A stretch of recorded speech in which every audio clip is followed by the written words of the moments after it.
Peut-être un peu naïve et j'ai tendance à lancer mes créations un peu comme ça, comme des bouteilles à la mer, comme des, ouais, oui, comme des bouteilles à la mer. Je vois pas d'autres mots qui conviendraient là tout de suite et je pensais à ça et je me disais, que je suis toujours à espérer, trouver, la bonne personne qui va saisir ma bouteille, qui va ouvrir le bouchon et qui va en sortir le le parchemin que j'ai mis dedans, qui va lire le parchemin et qui va apprécier le parchemin. Je suis je suis comme ça, je fonctionne comme ça, ce qui n'est pas forcément une bonne chose. Heu, je ne sais pas attirer et ramener les gens vers moi. Je ne sais pas, faire bouger les foules et créer une communauté, créer du lien, je sais pas faire ça, je sais pas faire ça. C'est pas aussi grave que ça en a l'air. Non, c'est pas grave du tout. Hem, c'est ainsi, c'est ainsi et malgré tout, ce qui peut être intéressant avec cette démarche, c'est que les personnes qui viennent à moi, les personnes dont j'arrive à capter l'attention, des personnes qui se retrouvent en moi, en fait, hein, parce qu'il y a ce lien, hein, qui fait que, voilà, si vous passez sur cette chaîne, si vous prenez le temps de regarder les vidéos que je fais, c'est parce qu'il y a quelque chose en moi qui vous parle. Il y a une énergie, entre nous qui se crée. Il y a une forme de, j'aime bien le mot télépathie, même si ça correspond pas, mais il y a un lien qui se fait entre nous si vous êtes là, si vous écoutez, si ça vous parle ce que je dis, c'est qu'il y a un lien qui se fait entre nous et dans le courant de cette semaine, là, je discutais avec un ami que j'ai rencontré, grâce à cette chaîne, grâce à la création de cette chaîne et je me disais que finalement, heu, toucher même une personne et ben, ça a tellement d'importance.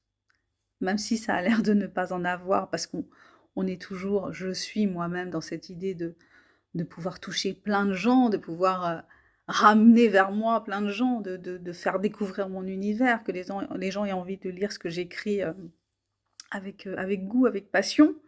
Mais le fait de toucher une personne et de voir qu'on crée un lien avec cette personne, que, qu'on va pouvoir discuter, qu'on va pouvoir partager, des points de vue, qu'on va pouvoir se rencontrer sur le terrain de l'écriture, qu'il va y avoir une compréhension, une complicité et ben, ça, c'est super précieux, c'est super important. Même si ce n'est pas satisfaisant, même si, j'ai envie de plus, mais je trouve que c'est déjà tellement précieux, c'est déjà, tellement merveilleux. Ouais, bah, voilà, j'avais envie de partager ça avec vous. C'est-à-dire qu'on a l'envie, de correspondre enfin, d'avoir plein de gens qui s'abonnent à notre chaîne. Quand on crée une chaîne YouTube, on se dit: «Oh là là, il faut plein de gens qui s'abonnent à ma chaîne». Mais finalement, c'est pas tellement ça l'important. Tu peux avoir, comme moi, j'ai 1000, je sais plus, 1046 abonnés.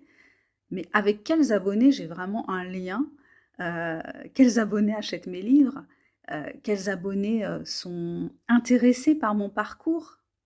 Quels abonnés, sont, dans une attente d'échange, dans une attente de communication, dans une attente de, de partage? Bah, il y en a peu en fait. Il y en a peu, hein, avec qui je communique ou qui laissent des commentaires. Il y en a très, très peu.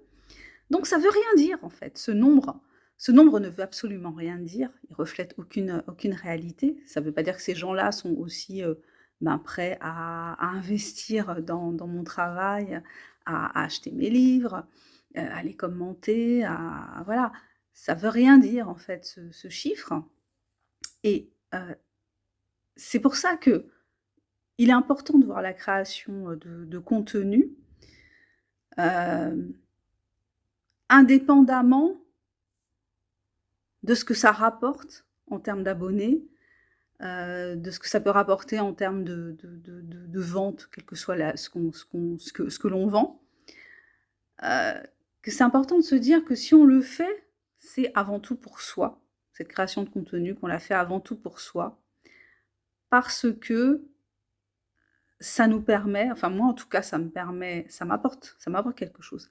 Ça m'apporte, de travailler sur, sur ma personne, sur ma personnalité, sur, ma parole, sur, le fait d'oser parler, d'oser être entendu, d'oser être parfois écouté, bien que je sache que, voilà, c'est pas parce que quelqu'un va cliquer sur la vidéo et qu'il va me regarder, il va peut-être regarder 1 seconde, 2 secondes, il va dire: «C'est qui celle-là? Qu'est-ce qu'elle raconte?» Mais je le fais je le fais avant tout pour moi. Je pense que c'est ça l'important, de se dire que c'est ce genre de truc qu'on fait avant tout pour soi, avec un espoir parfois que ça débouche sur quelque chose de particulier, mais on le fait avant tout pour soi, pour ce que ça nous apporte au niveau de notre énergie, de notre confiance.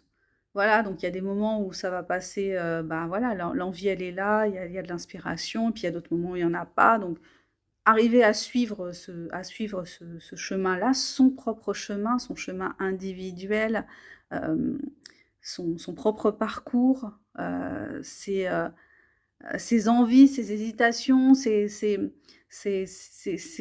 hem, ses complications, je dirais.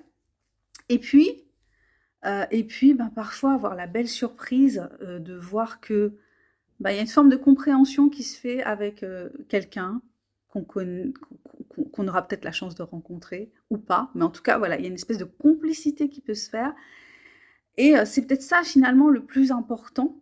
C'est peut-être ça finalement le plus important, ce lien qui se fait avec certaines personnes, et peut-être aussi, vous venez régulièrement sur la chaîne et vous laissez pas de commentaires, vous dites rien, mais peut-être que ce que je vous apporte quelque chose que j'ignore d'ailleurs, hein, parce que je n'ai pas de retour par rapport à ça, mais peut-être que ça vous apporte quelque chose.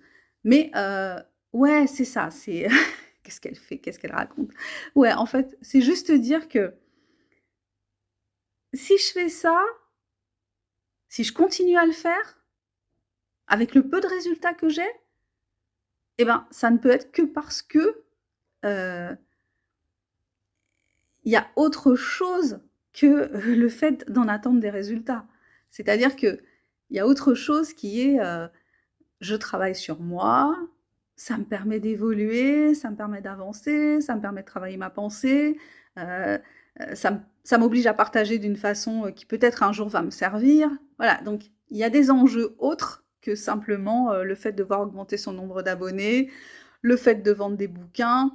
Il y a, le fait d'être dans une forme de partage, dans une forme de rencontre, et dans une forme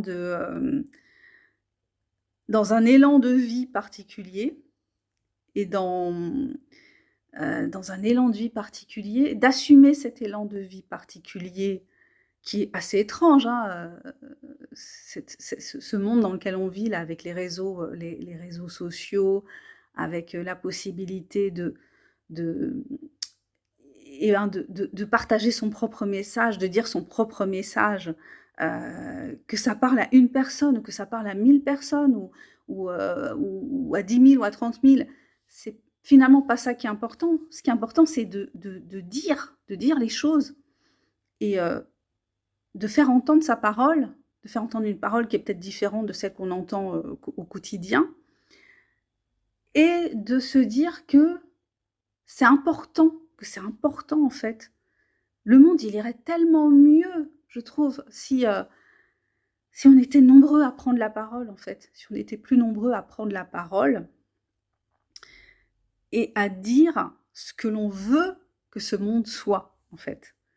Heu, de quoi tu as envie pour ce monde? Qu'est-ce que tu as envie d'être? Qu'est-ce que tu as envie de transmettre? Qu'est-ce que tu as envie que tes enfants, reçoivent? Enfin, c'est terrible qu'en fait la parole, elle ait l'air d'être réservée à une certaine à certaines personnes et que d'autres se disent: «Je n'ai pas le droit de m'exprimer» ou alors: «Ce que je vais dire, ça va pas intéresser». Mais tu as tellement de gens qui nous bombardent avec des mots, heu, parce qu'ils ont une espèce de comme s'ils étaient, étiquetés. Toi, tu as le droit de parler, enfin moi j'ai le droit de parler parce que, ben, j'ai mes entrées à la télé, j'ai mes entrées dans les médias et moi je vois en ça la richesse des réseaux sociaux. La richesse des réseaux sociaux, c'est d'offrir la parole à tout le monde. Que ça emmerde certains ou que ça les emmerde pas, c'est pas grave. Mais c'est vrai, ça te donne la possibilité de t'exprimer et de prendre ce risque-là, parce que c'est un risque de s'exprimer, c'est un risque de s'exposer, c'est un risque de se mettre en avant. Tu peux rester dans l'ombre, effectivement avec très, très peu de vues ou alors, tu sais pas pourquoi, à certains moments, bon, bah, tu as des vues, tu sais pas trop comment ça fonctionne, ces histoires d'algorithmes et tout.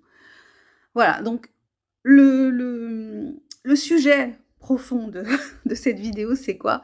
C'est de dire simplement que, voilà, même si tu touches une personne, et ben, c'est important parce que ton âme aura parlé à une personne et tu auras eu un lien privilégié avec une personne. Donc c'est important d'oser communiquer, d'oser parler, d'oser dire ce qu'on est, d'oser dire ce qu'on a envie de faire, d'oser s'exprimer, d'oser être créatif. Ouais, voilà, c'est ce que j'avais à vous dire ce soir. Bon, bah, en tout cas, je vous invite à découvrir mes écrits, hein, mon nouveau roman «L'amour minimaliste» est sur Amazon et il attend ses lecteurs avec impatience. Voilà, donc vous pouvez lire un extrait. Si vous voulez une version, dédicacée, n'hésitez pas à me contacter, je vous l'enverrai avec grand plaisir. Je vous embrasse. Prenez soin de vous, prenez soin de votre mental et surtout, libérez votre parole, parce que c'est important de libérer sa parole.